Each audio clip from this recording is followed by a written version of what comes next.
আরে দাঁড়ান দাঁড়ান, আমাকে দেখেই মনে হচ্ছে না দারুণ সুস্বাদু কিছু খাচ্ছি?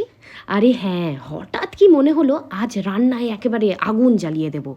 আর বাড়িতে মাছ থাকতে বাঙালিদের আর কিছু ভাবতে হয় বুঝি? তাই ঝটপট কাতলা মাছের পিসগুলো ধুয়ে নুন হলুদে একটু গায়ে হলুদ করে দিলাম। আবার তেলও মাখিয়েছি, শীত এসে গেছে যে।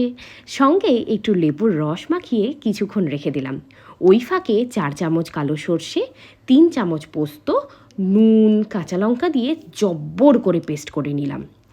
এরপর টিফিন বক্সে পেস্টটা দিয়ে তাতে দই, নুন, তেল, চিনি দিয়ে ভালোভাবে ফেটিয়ে মাছের পিসগুলো একেবারে শুইয়ে দিলাম।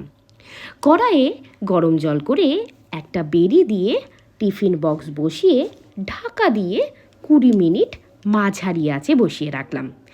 এরপর গ্যাস বন্ধ করে আরও 10 মিনিট পর ঢাকনা খুললেই তৈরি জিভে জল আনা কাতলা ভাপা। এইবার বলে যান কবে করছেন। আর হ্যাঁ, একা একা চুপি চুপি খাবেন না, সকলকে দিয়ে খাবেন। আরও মজাদার ভিডিও পেতে কি করবেন বলুন তো? ফলো, কমেন্ট আর শেয়ার করবেন।